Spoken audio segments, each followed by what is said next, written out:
So the next topic is vegetative propagation. अभी तक हमने ए सेक्शुअल मोड के अंदर डिफरेंट मोड्स पढ़े, जैसे कि हमने सबसे पहले पढ़ा फिजन, जिसको हम सेल डिवीजन भी बोलते हैं। उसके बाद हमने फ्रेगमेंटेशन पढ़ा, रीजेनरेशन पढ़ा एंड बडिंग पढ़ा। अब नेक्स्ट जो है हमारे पास वो है वेजिटेटिव प्रोपगेशन। सो वेजिटेटिव प्रोपगेशन में क्या होता है, लेट्स सी। ये बहुत इंपॉर्टेंट टॉपिक है, इससे हमें एक ना एक क्वेश्चन बोर्ड्स में देखने को मिल जाता है। सो हमें अच्छे से इस वेजिटेटिव प्रोपगेशन के टॉपिक को रिवाइज करना है, ठीक है। सो क्या है वेजिटेटिव प्रोपगेशन? देखो, कोई भी मेरे पास प्लांट है, उसके कौन कौन से पार्ट्स होते हैं? पहला होता है फ्लावर, दूसरा लीव्स बोल सकते हैं, तीसरा रूट्स, चौथा स्टेम। ये हमारे पास डिफरेंट पार्ट्स हैं किसी भी प्लांट के, किसी भी ट्री के। तो इसके अंदर जब हम फ्लावर की हेल्प से रिप्रोडक्शन करें, मतलब फ्लावर की हेल्प से जब हम नया इंडिविजुअल बनाते हैं, तो वो आता है सेक्सुअल रिप्रोडक्शन के अंदर। मतलब कि हमें मेल गैमेट भी चाहिए होगा, फीमेल गैमेट भी चाहिए होगा, और फर्टिलाइजेशन होने के बाद नया ऑफस्प्रिंग बनेगा।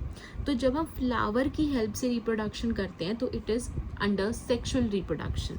बट जब हम इन तीनों पार्ट्स की हेल्प से रिप्रोडक्शन करने की कोशिश करते हैं तो उस मोड ऑफ एसेक्सुअल रिप्रोडक्शन को वेजिटेटिव प्रोपगेशन बोलते हैं, चाहे वो लीव्स हो, चाहे वो रूट्स हो, चाहे वो स्टेम्स हो।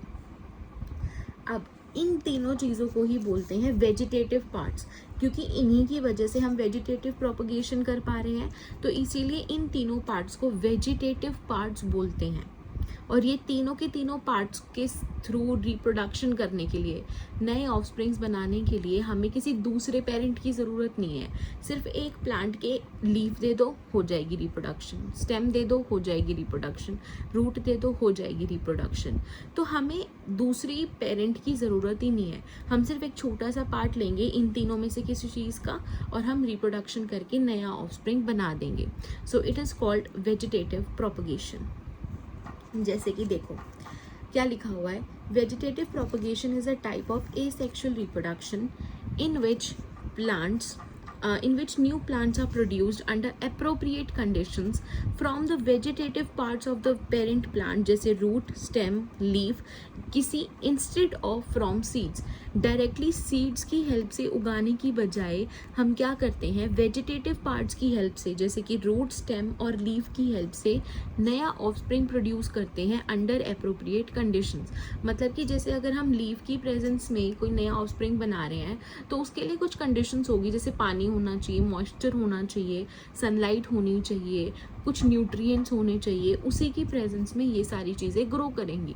सो एप्रोप्रिएट कंडीशंस का मतलब है जैसे किसी में पानी ज़्यादा चाहिए होगा, किसी में सनलाइट, किसी में न्यूट्रिएंट्स, वाटर, मिनरल्स, तो ये सारे के सारे हमारे एप्रोप्रिएट कंडीशंस में आते हैं। और हर, जैसे लीफ से करोगे तो अलग एप्रोप्रिएट कंडीशंस होंगी, रूट से करोगे तो अलग, और स्टेम से करोगे तो अलग। सो this is called vegetative propagation. Instead of seeds क्यों बोला? क्योंकि जो सीड बनती है वो हमारी सेक्सुअल रिप्रोडक्शन के अंदर बनती है। कैसे बनती है वो हम अभी आगे पढ़ेंगे, एंजियोस्पर्म्स के अंदर रिप्रोडक्शन कैसे होती है उस बारे में डिस्कस करते वक्त। बट अभी के लिए सिर्फ इतना जान लो कि जब हम सीड से नहीं करते तो वो वेजिटेटिव प्रोपगेशन होता है। अब एग्जाम्पल्स हैं जो हमें याद करने हैं। अगर हम स्टेम की हेल्प से कर रहे हैं तो स्टेम की हेल्प से किस किस में देखा जाता है? Potato, ginger, onion. Similarly roots की हेल्प से कर रहे हैं तो स्वीट पोटैटो और गुआवा के अंदर। और अगर लीव्स की हेल्प से कर रहे हैं तो ब्रायोफाइलम, ये इंपॉर्टेंट है ब्रायोफाइलम वाला, ठीक है। अब एक चीज़ है कि जो गुआवा होता है, गुआवा जो है वो स्टेम से भी हो सकता है और रूट से भी हो सकता है। हमने अभी बोला कि जो गुआवा है वो रूट से प्रोपगेट करता है, रूट की हेल्प से एक नया ऑफस्प्रिंग बनाता है। लेकिन गुआवा एक एक्सेप्शन है जो स्टेम की हेल्प से भी एक नया ऑफस्प्रिंग बना सकता है। तो आप गुआवा को इसमें भी डाल सकते हो, इसमें भी डाल सकते हो, ठीक है। ये आपको इतना डिटेल में करने की ज़रूरत नहीं है, but just for an understanding मैंने एक पिक्टोरियल रिप्रेजेंटेशन डाल दी है कि कैसे करता है पोटैटो के अंदर। पोटैटो के अंदर हमने क्या किया, किसकी हेल्प से हो रहा है? स्टेम की हेल्प से। तो स्टेम की हेल्प से कैसे होता है? जैसे पोटैटो के अंदर क्या होता है, कुछ जैसे मॉइस्चर हो गया और कुछ बैक्टीरियाज वगैरह की वजह से क्या होता है कि एक आँख सी निकल जाती है, हम नॉर्मल भाषा में बोलते हैं कि आँख निकल गई पोटैटो के अंदर। सो एक ना आउटग्रोथ निकल जाती है, और फिर ये आउटग्रोथ को जब हम सॉइल में डाल देते हैं तो ये धीरे धीरे करके क्या होता है कि अलग से एक प्लांट बन जाता है और बहुत सारे पोटैटोज़ बन जाते हैं। सिमिलरली अगर मैं स्वीट पोटैटो की बात करूं तो स्वीट पोटैटो किससे करता है, रूट से। तो क्या होता है कि स्वीट पोटैटो से कभी कभी ऐसे थ्रेड लाइक स्ट्रक्चर्स निकल जाते हैं जो बेसिकली रूट्स ही होते हैं, और जब हम इसको सॉइल के अंदर उगा देते हैं तो इससे एक प्लांट उगाता है और एक की बजाय बहुत सारे स्वीट पोटैटोज बन जाते हैं। आपको ये सारा डिटेल में करने की ज़रूरत नहीं है, बस इतना याद रखना कि स्टेम से कौन कौन से कर रहे हैं, रूट से कौन कौन से कर रहे हैं और लीफ से कौन कौन से कर रहे हैं। ठीक है, नेक्स्ट है ब्रायोफाइलम के अंदर क्या होता है कि जो पत्तियां होती है एप्रोप्रिएट कंडीशंस के अंडर क्या होता है कि ऐसे बाउंड्री पे कुछ कुछ बर्ड्स निकल जाती है। बर्ड्स हमने पढ़ी थी क्या थी कि कुछ आउटग्रोथ्स निकल जाती है रिपीटेड सेल डिवीजन की वजह से। तो यही चीज़ होती है ब्रायोफाइलम लीफ के अंदर, और ये जितनी भी बर्ड्स निकली है वो थोड़े टाइम के बाद जब मेच्योर हो जाती हैं तो वो शेड ऑफ हो जाती हैं, और वो जब सॉइल के अंदर गिर जाती हैं तो वो अपना खुद का एक नया प्लांट बना लेती है। So this is seen in bryophyllum plant. साथ में जो रेडिश और कैरेट है they are usually grown from seeds. इनको ना हम रूट से प्रोपोगेट कर सकते हैं ना स्टेम से, ये इम्पॉर्टेंट है क्योंकि हमने देखा है कि कभी कभार बच्चे रूट और स्टेम के केस में रेडिश और कैरेट लिख देते हैं। तो आपको ये चीज़ ध्यान रखनी है कि जो रेडिश और कैरेट है वो सीड से उगाया जाता है usually, and these can not be propagated through root और स्टेम। सो ये चीज़ आपको ध्यान रखनी है। अब ये तो थे नेचुरल मेथड्स कि हमने क्या किया, नेचुरल वे में ही इसके अंदर से थोड़ी सी आउटग्रोथ निकल गई तो एक पूरा प्लांट बन गया, इधर से रूट्स निकल गई तो ये हो गया। ब्रायोफाइलम की लीफ के ऊपर छोटे छोटे बड्स आ गए, वो नेचुरली हो गया, हमने कुछ इंटरफेयर नहीं किया। हमारा इंटरफेरेंस बस तब तक था जब हमें दिखा कि आउटग्रोथ हो रही है तो हमने उनको सॉइल में लगा दिया ताकि वो फर्दर ग्रो करे, उनको एप्रोप्रिएट कंडीशंस मिले ग्रो करने के लिए और वो एक से ज़्यादा ऑफस्प्रिंग्स बना दे, राइट। अब कुछ आर्टिफिशियल मेथड्स भी होते हैं वेजिटेटिव प्रोपगेशन करने के लिए, जिसके अंदर हमारे पास 3 है, कटिंग, लेयरिंग और ग्राफ्टिंग। कटिंग का क्या मतलब होता है, ये यूजुअली किस में देखा जाता है, रोज़ और हिबिस्कस के अंदर। तो क्या होता है कि हम क्या करते हैं, जैसे रोज़ है, रोज़ की एक छोटी सी स्टेम काटते हैं और उस स्टेम को काट के सॉइल में उगा देते हैं। तो नेचुरली क्या होता है कि वो जो स्टेम हमने उगाई थी वो पूरा का पूरा एक रोज़ प्लांट बन जाती है। So this is known as cutting. Layering के अंदर हम क्या करते हैं, जैसे कि ये प्लांट था, इसकी ये वाली एक स्टेम थी, हमने क्या किया, इस स्टेम को पकड़ा और इधर से ही सॉइल के अंदर उगा दिया, और जब हमने इसको इधर सॉइल के अंदर उगाया तो न्यूट्रिशन मिला, ये ग्रो करेगा और एक नया प्लांट यहाँ से उग जाएगा और एक नया प्लांट बन जाएगा।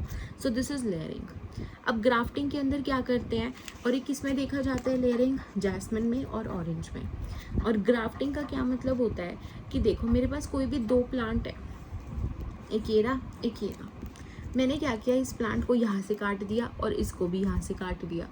अब इसका जो ये छोटे वाला नीचे वाला पार्ट था वो लिया और इसके ऊपर वाला पार्ट ले लिया, ये इसके साथ जोड़ दिया। तो जब हम इन दोनों को जोड़ देंगे तो कुछ कैरेक्टरिस्टिक्स इस प्लांट की आ जाती है, कुछ कैरेक्टरिस्टिक्स इस प्लांट की आ जाती है और हमें एक नया प्लांट देखने को मिल जाता है। सो ये होता है हमारे पास ग्राफ्टिंग। और ग्राफ्टिंग हम मेजरली ना तब करते हैं जब हमें कुछ वेरिएशंस लानी है, जैसे कि ये था मेरे पास रेड कलर का फ्लावर, ये था मेरे पास वाइट कलर का फ्लावर। जब मैंने इन दोनों को मिक्स करके ग्राफ्टिंग की और एक नया पौधा बनाया तो उससे क्या पता पिंक कलर का फ्लावर निकल जाए। मैं ये नहीं कह रही कि 100% श्योर है, बट चांसेस हो जाते हैं कि यहाँ पर मुझे कुछ ना कुछ हाइब्रिडाइजेशन, कुछ ना कुछ वेराइटी देखने को मिल जाए, ठीक है।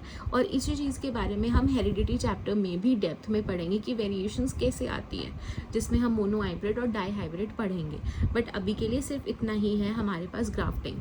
आर्टिफिशियल मेथड्स में आपको ये 3 नाम याद रखने हैं, कटिंग, लेयरिंग और ग्राफ्टिंग, और कौन कौन से एग्जाम्पल्स है वो याद रखने हैं। ग्राफ्टिंग के कौन कौन से हैं, मैंगो और एप्पल।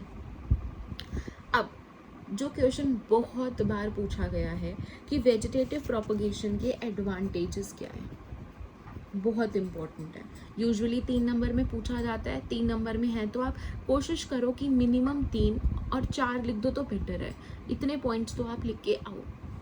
तो क्या क्या है देखो, सबसे पहला है कि जो प्लांट्स हम वेजिटेटिव प्रोपगेशन से उगाते हैं वो कंपैरेटिवली जल्दी फ्लावर्स बियर करते हैं और ज़्यादा जल्दी फ्रूट्स बियर करते हैं in comparison to those plants जो हमने सीड से उगाए हैं। क्या कहने का मतलब है, एक प्लांट है जो हमने वेजिटेटिव प्रोपगेशन से उगाया, एक प्लांट है जो हमने सीड से उगाया। तो ये जो वेजिटेटिव प्रोपगेशन वाला प्लांट होता है उसके अंदर जल्दी हमें फ्रूट्स और फ्लावर्स देखने को मिलते हैं इन कंपैरिजन टू दिस। ये है पहला पॉइंट। दूसरा पॉइंट है कि ऐसे कुछ प्लांट्स या ऐसे कुछ फ्रूट्स जिनके अंदर अब सीड्स नहीं बनते, जैसे कि हो गया बनाना, ऑरेंज, रोज़ और जैस्मिन, इन फ्लावर्स के अंदर हमें या फ्रूट के अंदर सीड देखने को नहीं मिलता। अगर हमारे पास सीड नहीं है तो हम पौधा नहीं उगा सकते। तो वेजिटेटिव प्रोपगेशन हमें एनेबल करता है कि वो फ्रूट्स और फ्लावर्स जिनके अंदर अब सीड्स नहीं बनते हम उनको भी ग्रो कर सकते हैं अपने अपने मेथड से, चाहे वो नेचुरल मेथड्स हो जैसे कि लीव्स के थ्रू, स्टेम के थ्रू या फिर रूट्स के थ्रू, या फिर हमारे पास आर्टिफिशियल मेथड्स हो। तो हम उन प्लांट्स को या फिर उन फ्लावर्स को भी उगा सकते हैं चाहे उनके पास सीड ना हो। ये है वेजिटेटिव प्रोपगेशन का दूसरा पॉइंट। नेक्स्ट, जो भी हमारे पास प्लांट्स बनते हैं वेजिटेटिव प्रोपगेशन में वो बिल्कुल सिमिलर होते हैं अपने पेरेंट्स के। जैसे अगर ऐसा होता है कि कोई भी एक फ्लावर है, जैसे कि रेड जैस्मिन है, तो मुझे रेड जैस्मिन फ्लावर ही बहुत सारे चाहिए, तो मैं क्या करूँगी, वेजिटेटिव प्रोपगेशन कर दूँगी और मुझे बहुत सारे ऑफस्प्रिंग्स मिल जाएंगे, मतलब बहुत सारे रेड जैस्मिन फ्लावर्स मिल जाएंगे। तो हमें वेरिएशंस देखने को नहीं मिलती, जेनेटिकली सिमिलर होते हैं। और इसका एक रीज़न ये भी हो सकता है कि एक ही पेरेंट इन्वॉल्व है, गैमेट्स नहीं बन रहे, कोई डीएनए कॉपिंग नहीं हो रही, वेरिएशंस नहीं हो रही। सो इसीलिए जो ऑफस्प्रिंग्स बनते हैं वो बिल्कुल सिमिलर, बिल्कुल आइडेंटिकल बनते हैं अपने पेरेंट प्लांट से। चांसेस हमेशा होते हैं, चाहे कम हो चाहे ज़्यादा हो, चांसेस होते हैं कि वेरिएशंस आ सकती है, स्टिल आ सकती है, जैसे कि हमने ग्राफ्टिंग मेथड में देखा। But it is not 100% confirm, 99% chances यही होते हैं कि बिल्कुल सेम बनेंगे। नेक्स्ट है, हम कम टाइम में बहुत सारे प्लांट्स बना सकते हैं वेजिटेटिव। जैसे अगर हम कोई प्लांट को सीड से उगा रहे हैं, तो जब हम किसी प्लांट को सीड से उगाते हैं तो उसको मैच्योर होने में, उसको एक पूरा प्लांट बनने में या पेड़ बनने में ज़्यादा टाइम लगता है। बट जब हम वेजिटेटिव प्रोपगेशन कर रहे हैं तो हम एक चीज़ को उठाकर डायरेक्ट उगा रहे हैं, राइट? आप समझ रहे हो, जैसे कि उगना शुरू हो गया था, पोटैटो का केस था, पोटैटो के अंदर जो स्टेम है वो निकलनी शुरू हो चुकी थी और तब हमने उसको सॉइल में उगा दिया। और एक सीड को हमने सॉइल में उगाया तो वो पहले तो प्लांट ही बनेगा, एक स्टेम बनेगी, उसके बाद बनेगा। तो वेजिटेटिव प्रोपगेशन के अंदर हम कम टाइम के अंदर बहुत सारे ऑफस्प्रिंग्स उगा पाते हैं। और लास्ट है कि ये बहुत जल्दी हो जाता है, ईजियर मेथड है और चीपर मेथड है प्लांट्स को उगाने का, प्लांट्स को मल्टीप्लाई करने का, मतलब बहुत सारे प्लांट्स को बनाने का। तो ये 5 एडवांटेजेस हमें याद रखनी है। अब डिसएडवांटेजेस क्या है, इतनी पूछी नहीं गई है डिसएडवांटेजेस, बट अगर आ सकती है तो हमें पता होना चाहिए। सो क्या है पहला पॉइंट, हमने पढ़ा कि एडवांटेजेस में पढ़ा था कि जो ऑफस्प्रिंग है वो जेनेटिकली सिमिलर है अपने पेरेंट्स के कंपैरिजन में, वेरिएशंस नहीं है। तो यही पहला डिसएडवांटेज है कि हमें वेरिएशंस देखने को नहीं मिलती, क्योंकि जो ऑफस्प्रिंग्स है वो बिल्कुल सिमिलर होते हैं पेरेंट्स की तरह, बिल्कुल उनकी कॉपी होते हैं। So no variations are seen through vegetative propagation. Second, अगर जो पेरेंट प्लांट है वो किसी डिजीज से इन्फेक्ट हो गया तो जो ऑफस्प्रिंग बनेगा वो भी डिजीज्ड ही पैदा होगा, ठीक है? अगर पेरेंट प्लांट को डिजीज लग गई, वो बीमार हो गया या उसको कोई इन्फेक्शन हो गया, तो वो जो इन्फेक्शन है वो ऑफस्प्रिंग के अंदर भी ट्रांसफ़र हो सकता है या होता भी है। नेक्स्ट, वेजिटेटिवली जब हम किसी प्लांट को उगाते हैं, जैसे कि ये पेरेंट प्लांट है, तो पेरेंट प्लांट के आसपास लाइक बहुत क्लोज ही बहुत सारे ऑफस्प्रिंग्स बनते हैं। जिसकी वजह से क्या होता है, ओवर क्राउडिंग होती है, और उस ओवर क्राउडिंग की वजह से कंपटीशन बढ़ जाता है सनलाइट के लिए, वाटर के लिए, न्यूट्रिएंट्स के लिए और स्पेस के लिए। क्या बोला मैंने कि ये कि पेरेंट प्लांट है, इस पेरेंट प्लांट के आसपास ही ऑफस्प्रिंग्स उगते हैं जब हम वेजिटेटिव प्रोपगेशन से नए प्लांट्स को उगाने की कोशिश करते हैं। लेकिन सॉइल तो इतनी ही है नीचे की तरफ, तो इस सॉइल में से पानी किसको मिलेगा ज़्यादा, न्यूट्रिएंट्स किसको मिलेंगे, या फिर सनलाइट ज़्यादा किसको मिलेगी, स्पेस किसको ज़्यादा मिलेगा। तो ये इस चीज़ को लेके बहुत कंपटीशन बन जाता है, क्योंकि ओवर क्राउडिंग हो गई एक पर्टिकुलर एरिया में बहुत सारे प्लांट्स की। और लास्ट पॉइंट है इसका कि कुछ ऐसी प्लांट स्पीशीज होती है जो डायरेक्टली वेजिटेटिव प्लांट पार्ट्स को लेके हम प्रोपगेट नहीं कर सकते हैं, ठीक है। मतलब कि कुछ प्लांट स्पीशीज ऐसी होती है जिसके अंदर हम वेजिटेटिव प्रोपगेशन की टेक्निक्स लगाकर ग्रो नहीं कर सकते हैं, उनको अलग से कुछ मेथड्स की ज़रूरत पड़ती है। तो ये भी मेरे पास क्या हो गया, एक डिसएडवांटेज हो गया। सो ये टॉपिक बहुत इम्पॉर्टेंट है, हमें ये टॉपिक बहुत अच्छे से करना है और कोई भी कमी नहीं छोड़नी है, ठीक है। एडवांटेजेस, डिसएडवांटेजेस सब कुछ याद करना है, हर एग्जाम्पल याद करना है जो भी हमने अभी तक डिस्कस किया। सो या this was the topic of vegetative propagation. अब लास्ट टॉपिक रहता है, let's cover it in the next module.